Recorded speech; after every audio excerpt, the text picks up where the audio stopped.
Remember Longcat, Jane?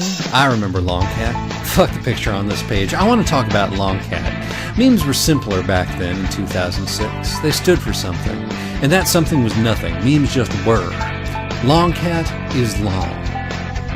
An undeniably true, self-reflexive statement. Water is wet, fire is hot, Longcat is long. Memes were floating signifiers without signifieds, meaningful in their meaninglessness.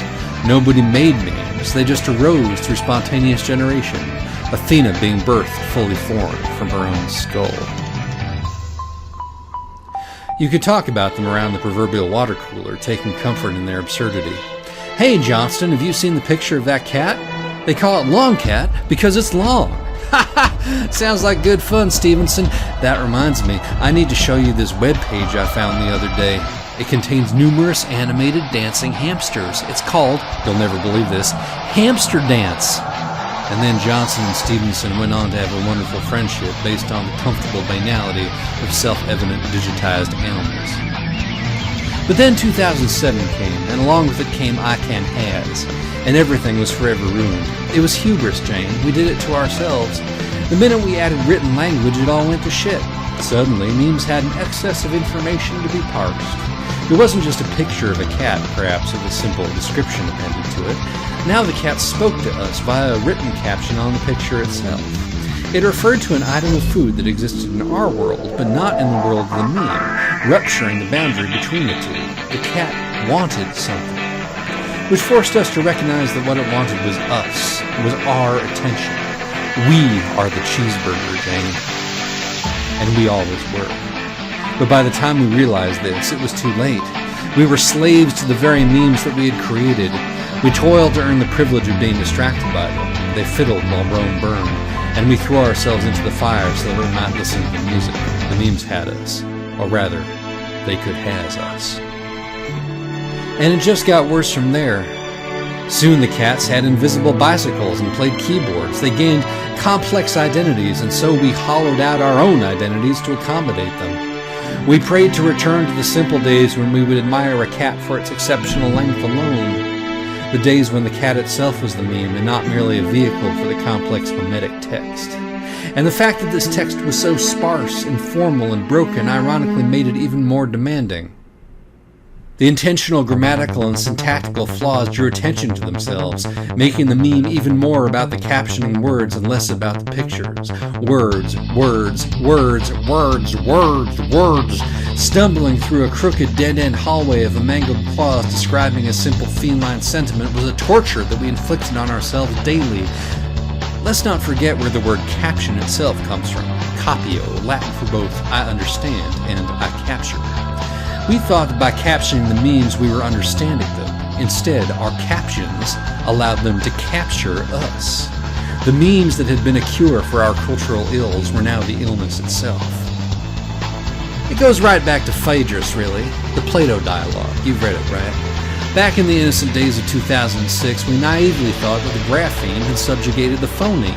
That the belief in the primacy of the spoken word was an ancient and backwards folly, on par with burning witches or practicing phrenology or thinking that Smash Mouth was good. Fucking Smash Mouth. But we were wrong. About the phoneme, I mean. The trickster god Thuth came to us again, this time in the guise of a grinning grey cat. The cat hungered, and so did Thuth. We'd already taken writing from him, so this time he offered us a new choice disguised as a gift. And we greedily took it, again oblivious to the consequences. To borrow the parlance of a contemporary meme, he made us a pharmacon, and we eated it. Pharmacon, the Greek word that means both poison and cure, but because the limitations of the English language can only be translated one way or the other depending on the context and the translator's whims. No possible translation can capture the full implications of a Greek text including this word. In the Phaedrus, writing is the pharmacon that the trickster god Thuth offers, the toxin and remedy in one. With writing, man will no longer forget, but he will also no longer think. A double-edged sword, if you will. But the new iteration of the pharmacon is the meme, specifically the post-ICANN-Has memescape of 2007 onward. And it was the language that did it, Jane. The addition of written language twisted the remedy into a poison. Flipped the pharmacon on its invisible axis. In retrospect, it was in front of our eyes all along. Meme, the noxious word, was given to us by who else but those wily ancient Greeks themselves. Mimema, defined as an imitation, a copy. The exact thing Plato warned us against in the Republic, remember? The simulacrum that is 2 steps removed from the perfection of the original by the process of, note the root of the word, mimesis. The Platonic ideal of an object is the source, the Father, the Son, the ghostly whole. The corporeal manifestation of the object is 1 step removed from perfection. The image of the object, be it in letters or in pigments, is 2 steps removed. The author is inferior to the craftsman is inferior to God. Fuck, out of space. Fuck. But we'll go further than Plato. Longcat, a photograph, is a textbook example of a second-degree mimesis. We might promote it to the 3rd degree, since the image on the internet is a digital copy of the original photograph of the physical cat, which is itself a copy of the Platonic ideal of a cat, a god cat, if you will. But this line of thought doesn't change anything in the argument. The text-supplemented meme, on the other hand, the caption cat, is at an infinite remove from the god cat. It is the ultimate mimesis, copying the copy of itself eternally, the written language and the image echoing off each other until it finally loops back around to the truth by virtue of being so far from it. It becomes its own truth, the fidelity of the eternal copy. It becomes a god. Writing itself is the archetypal pharmacon and the archetypal copy, if you'll come back with me to the Phaedrus, if we ever really left it. Speech is the real deal, Socrates says, with a smug little wink to his written dialogue buddy. Speech is alive, it can defend itself, it can adapt and change. Writing is its bastard son, the mimic, the dead, rigid simulacrum. Writing is a copy, a mimema, of truth and speech. To return to our analogous issue, the image of the cat that wants the cheeseburger, the copy of the picture copy, is so much closer to its original Platonic ideal, god cat, than the written language that accompanies it is to its own Platonic ideal, speech. Pharmacon can also mean paint, huh? Think about it, Jane, just think about it. The image is still fake, but it's the caption on the cat that is the downfall of the Republic, the real fakeness, which is both realer and faker than whatever original it is that it represents. Men and gods abhor the lie, Plato says in section 382a and b of the Republic. Ukiste involtero otitoio thalassop sevos iu ontitoto ipin paresteto ke anthropinessasin, vos ephilegis utos involtero oteto curio tatu puia futon pse veste kepe rita curiotata odise cone theli alapandon melisto fovite ike futokekitse. Or, don't you know, said I, that the veritable lie, if the expression is permissible, is a thing that all gods and men abhor? What do you mean? He said. This, said I, that falsehood in the most vital part of themselves, and about their most vital concerns, is something that no one willingly accepts, but it is there, above all, that everyone fears it. See, man's worst fear is that he will hold existential falsehood within himself. And the lies that he tells are an incarnation of this fear. Plato elaborates. The falsehood in words is a copy of the affection in the soul, an afterizing image of it, and not an altogether unmixed falsehood. A copy of man's flawed eternal copy of truth.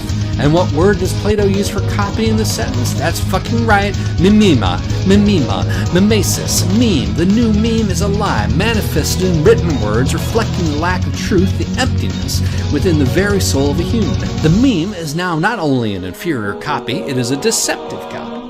But just wait, it gets better. Plato continues in the very next section of the Republic, 382c. Sometimes, he says, the lie, the meme, is appropriate, even moral. It isn't abhorrent to lie to your enemy or to your friend in order to keep him from harm. Does it, the lie, not then become useful to avert the evil as a medicine? You get one guess for what Greek word is being translated as medicine here. Ding, ding, goddamn ding, you got it. Pharmacon. Pharmacon. The mimema is a pharmacon. The lie is a medicine/poison. The meme is a pharmacon. But I'm sure that by now you've realized the intentional mistake in my argument that brought us to this point. I said earlier that the addition of written language to the meme flipped the pharmacon on its axis, but the pharmacon didn't flip because it doesn't have an axis. It was always both remedy and poison. The fact that this isn't obvious to us from the very beginning of the discussion is the fault of, you guessed it, language. The initial lie, writing, clouds our vision and keeps us from realizing how false the second-order lie, the meme, is. The very structure of the lying meme mirrors the structure of the written word that defines and corrupts it. Once you try to identify an outside in order to reveal the lie, the whole framework turns itself inside out so that you can never escape it. The cat wants the cheeseburger that exists outside the meme, but only through the meme do we become aware of the presumed existence of the cheeseburger.